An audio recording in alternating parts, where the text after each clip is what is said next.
नमस्कार दोस्तों, आप सबका बहुत बहुत स्वागत है। दोस्तों, आज आपको मैं एक मजेदार कहानी सुनाने जा रही हूँ जिसका शीर्षक है कुत्ते की वफादारी, जिसके रचयिता है लल्लू भाई रबारी। दोस्तों, वफादारी यानी वफादार शब्द का अर्थ सबसे पहले हम जानते हैं। जिसका विश्वास किया जा सके या जिस पर विश्वास हो, वह व्यक्ति जिस पर विश्वास किया जाए या वह व्यक्ति विश्वास का पात्र हो।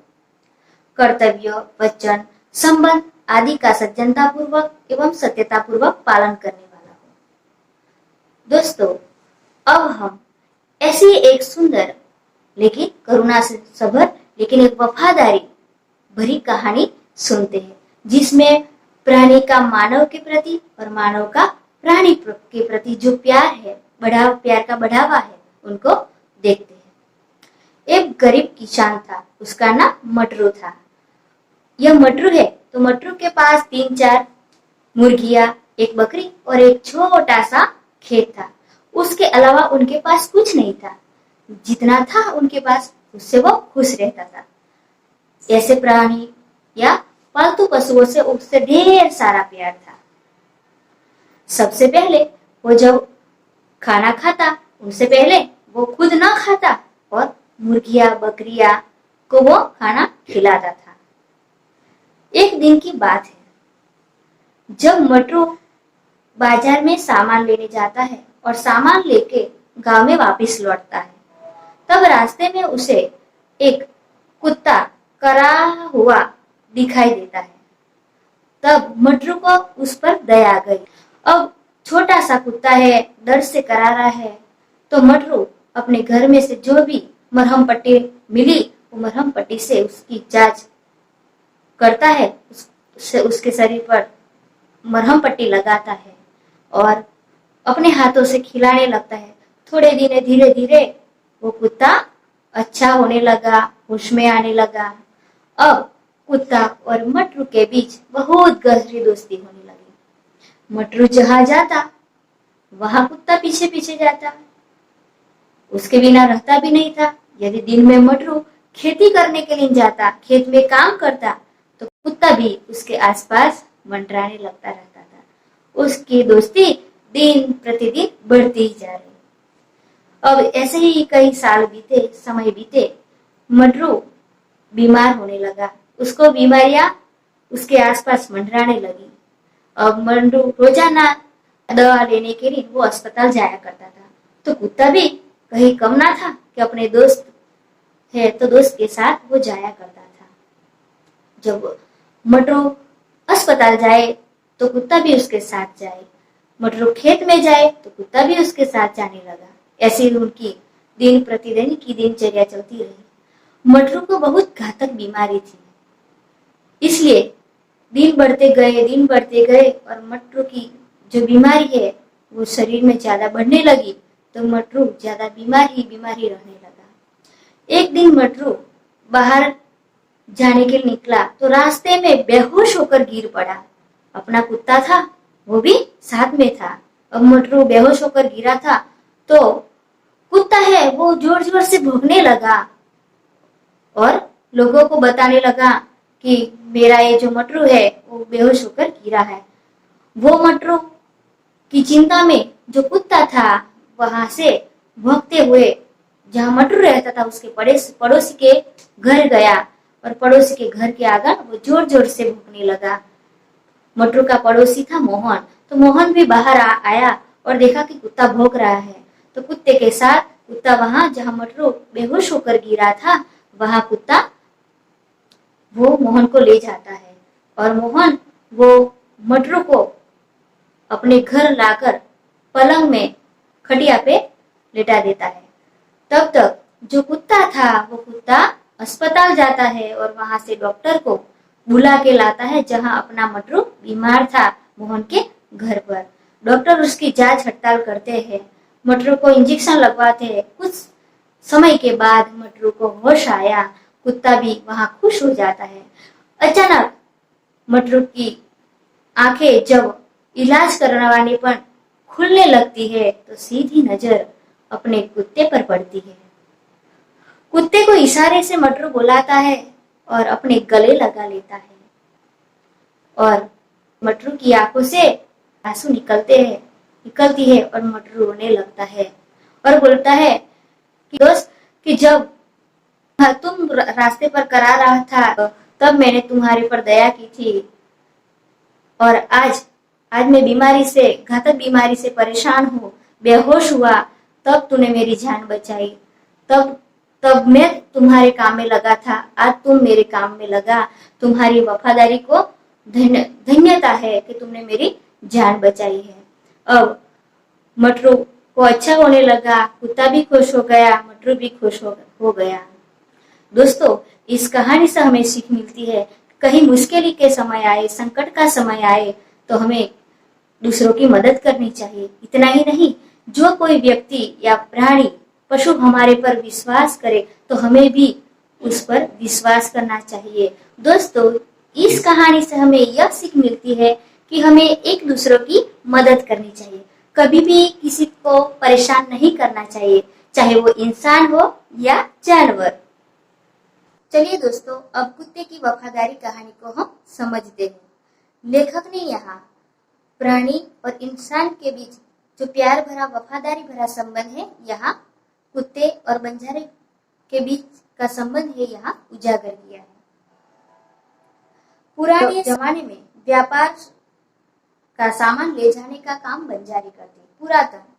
पुराना जो समय था, उस समय बंजारा एक विचरती जाति है जो एक स्थल से दूसरे स्थल तक विचरण करते हैं, माइग्रेशन जिसको हम बोलते हैं। तो वे व्यापार का सामान ले जाने का काम बंजारे करते थे।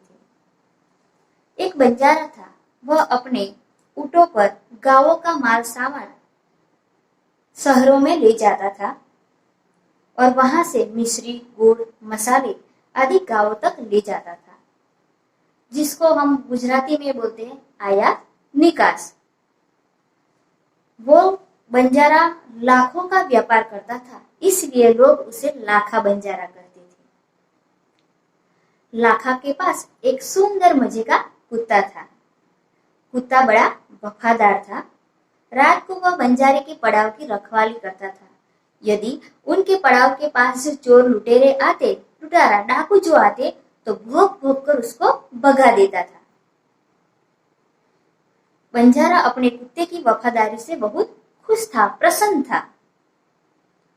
एक बार बंजारा व्यापार में मार खा गया। मार खाना मुहावरा है, तो मार खा जाना यानी नुकसान होना। तो व्यापार करते समय उसको बहुत नुकसान हुआ, तब उसको रुपयों की बहुत जरूरत पड़ी। वह राधनपुर के एक सेठ के पास पहुंचा। उसने अपनी सारी बात बताई। सेठ ने कहा कि रुपये तो मैं तुम्हें दे दूंगा, लेकिन उनके बदले में तुम मुझे क्या दे दोगे? लाखा बोला, सेठ जी, मेरे पास फूटी कौड़ी भी नहीं है, थोड़े से भी पैसा नहीं है, मैं आपको क्या दूं? जब मैं व्यापार करता था तब मुझे व्यापार में नुकसान हो गया, अब मेरे पास कुछ बचा नहीं है। आप व्यापार में मैंने सब कुछ खो दिया है। मेरी जबान, मेरे वचन पर आप विश्वास रखे, भरोसा रखे। मुझे रुपया आप दे दीजिए, मैं आपकी पूरी रकम सूद समेत 1 साल में ही चुका दूंगा। सूद यानी ब्याज। ऐसा लाखों वर्ष बंजारा और शेर के बीच बातचीत होती है।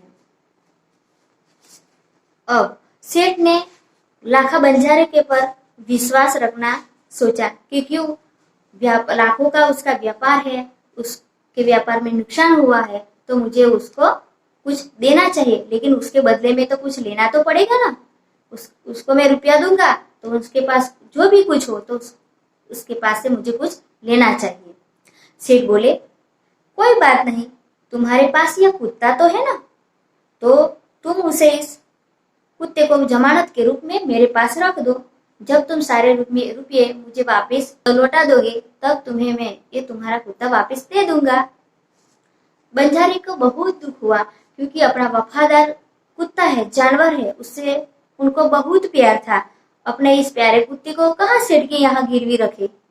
उसको बहुत दुख होने लगा, उसका मन नहीं लगा देने में, मगर कोई चारा नहीं था। रुपये लेकर वो वहां से चला जाता है। कुछ दिन बीते, सेठ के यहाँ चोरी होती है। रात का समय है, चोरी हुई है, तो कुत्ता जोर जोर से भौंकने लगा और कुत्ता है वो चोरों के पीछे पड़ गया। चोर जहां जंगल में गए तो कुत्ता भी उसके पीछे पीछे जाने लगे। चोरों ने जंगल में वहां शेठ का माल सामान जहां गाड़ा था वह कुत्ता देख रहा था और चोर है वो जंगल में सामान वहां छुपाकर वहां से 9-2-11 हो जाते हैं, भाग जाते हैं। लेकिन कुत्ता इतना वफादार है, जहां बंजारे के पास रहता था वफादारी से, उसी तरह यहाँ सेठ के पास भी वफादारी से रहने लगता है। वो वहां से जंगल से सीधे जहां सेठ के घर जाता है और सेठ को भौंक भौंक कर बताता है कि कुत्ता चोर जो है वो आपका सामान जंगल में ले गए, वहां गाड़ दिया है, और भौंक भौंक कर सेठ को ऐसी तरह बता दिया। लुटेरे आपकी दुकान को तोड़कर माल उठा ले गए हैं। सेठ तो हक्का बक्का ही रह गई। हक्का बक्का रह जाना यानी आश्चर्यचकित रह जाना। कुत्ता सेठ की धोती पकड़कर आगे चलता है, खींचने लगता है। सेठ उनके पीछे, कुत्ते के पीछे जंगल की ओर जाने लगते हैं। सेठ कुत्ते के पीछे पीछे चलने लगे। जहाँ चोरों ने माल सामान छिपाया था वहां जाकर कुत्ता अपने पैरों से वो मिट्टी खोदने लगा। थोड़ा ही खोदने पर सामान सब दिखाई देने लगा, बाहर निकल आया। सेठ की खुशी का कोई ठिकाना नहीं रहा, पार ही नहीं रहा। वह कुत्ते को प्रेम तपाने लगा कि वाह कुत्ते, तुम्हारी बहुत वफादारी है। कुत्ते की वफादारी पर ये सेठ है वो मुग्ध हो गए। घर जाकर उसने एक चिट्ठी लिखकर कुत्ते के गले के पट्टे में बांध दी और कहा, कुत्ते भाई अब तुम मुक्त हो गए, क्योंकि जाओ तुम लाखा बंजारे के पास जाओ। अब तुम मुक्त हो गए क्योंकि तुमने मेरा माल सामान है वापस दिलवा दिया है। और कुत्ता खुश हो जाता है और मालिक से मिलने के लिए वो जल्दी जल्दी जहां बंजारा उनको छोड़ने आया था वही रास्ते पर जाने लगता है। उधर देखे तो लाखा ने व्यापार में लाखों रुपए अब कमा लिए हैं। वह सेठ की सूद समेत वो ब्याज सहित देने वाला था। वो रकम जो है, रुपये है, वो वापस देने वाला सेठ की ओर आता ही दिखाई देता है। और सामने लाखा है वो अपने कुत्ते को अपनी ओर आते देखता है और कुत्ता भी लाखा को भी सामने देखता है। कुत्ते को ऐसे सेठ के वहां रखा था जमानत के रूप में और वो वफादारी नहीं की और ऐसे ही भागते चला आया, ऐसा लाखा को लगता है। तो उसने मेरे साथ विश्वासघात किया, भरोसा नहीं रखा सेठ पे और ऐसे ही चला आया। वहां सेठ के वहां रखा, फिर भी वापिस आ गया और मैंने भी वहां सेठ के वहां ही रखा था। तो लाखा को कुत्ते को देखकर बहुत दुख हुआ। वह नाराज हो गया, सोचने लगा कि कुत्ते ने मेरी जबान काट ली, मेरा वचन काट लिया है, उसने मेरे साथ बेवफाई की। अब मैं सेठ को क्या मुख दिखाऊंगा, अपना चेहरा क्या दिखाऊंगा। जब कहेंगे कि तुम्हारा कुत्ता तो मुझे छोड़कर चले आया, उसने तो वफादारी ही नहीं की, क्या कहूंगा सेठ को मैं। लाखा के मन में ऐसे विचार आने लगते हैं और लाखा ने कुछ सोचा, न आव न देखा, न ताव न देखा, कुछ सोचा समझा ही नहीं। बस कुत्ते को आते ही देखकर उसके माथे पर लाठी का प्रहार करता है और कुत्ता बेहोश होकर गिर पड़ता है। लाखा ने देखा कि कुत्ते के गले में एक चिट्ठी बांधकर रखी थी। वो देखता है तो उस चिट्ठी को अपने हाथ में लेता है, खोल कर देखता है, पढ़ने लगता है। चिट्ठी में लिखा था, लाखा तुम्हारे कुत्ते ने मुझे सूद समेत रुपये लौटा दिए हैं, अतः कुत्ते को मैंने मुक्त किया है। जब मेरे घर रात को चोरी करने के लिए चोर आए और चोरों ने माल सामान जो है वो जंगल में गाड़ दिए, तब कुत्ता मुझे धोती पकड़कर वहां ले गया और सारा माल सामान वहां वापस दिलवा दिया। तो तुम्हारे कुत्ते की वफादारी से मैं उसको देखकर मैं खुश हो गया और उसको मैंने मुक्त किया है। मैंने खुश होकर ही इस कुत्ते को स्वयं छोड़ दिया है। वह चिल्लाने लगा, हाय, यह मैंने क्या कर दिया, हाय रे, मैंने क्या कर दिया। न आओ ना देखा, न ताव ना देखा, कुछ सोचा समझा ही नहीं और मेरे प्यारे कुत्ते पर, उसके सिर पर लाठी का प्रहार कर दिया। वह कुत्ते को शव यानी शरीर को अपनी गोदी में लेकर कुट कुट से जोर जोर से रोने लगता है। लेकिन अब पछताए हो तो क्या, जब चिड़िया ही चुग गई खेत, जब समय ही निकल गया तो बाद में पछताने से क्या फायदा। जल्दबाजी में किया गया काम करने से पीछे से पछताने की ही बारी आती है। गुजराती में दोस्तों एक सुविचार में सुंदर कहा गया है कि हा पछतावो विपुल झरनु स्वर्गથી ઉતર્યું છે, હા પછતાવો વિપુલ ઝરણું સ્વર્ગથી ઉતર્યું છે, પાપી તેમાં ડૂબકી દઈને પુણ્યશાળી બને છે। दोस्तों अब लाखा बंजारा ने उसने उस वफादार कुत्ते की समाधि बनवाई जो आज भी पाटन जिले के राधनपुर के तालाब के किनारे खड़ी है और उस कुत्ते की वफादारी की कथा संसार को सुना रही है। दोस्तों आपने देखा कि इस कहानी में जो प्राणी है, जानवर है और इंसान है, दोनों के बीच जो संबंध है, कर्तव्य निष्ठा है, सत्यता है, विश्वास है, वफादारी है, भरोसा है, यहाँ लेखक ने ये बंजारा और कुत्ता और इंसान दोनों प्राणियों के बीच ये संबंध मजबूत हुआ यहाँ बताया गया है।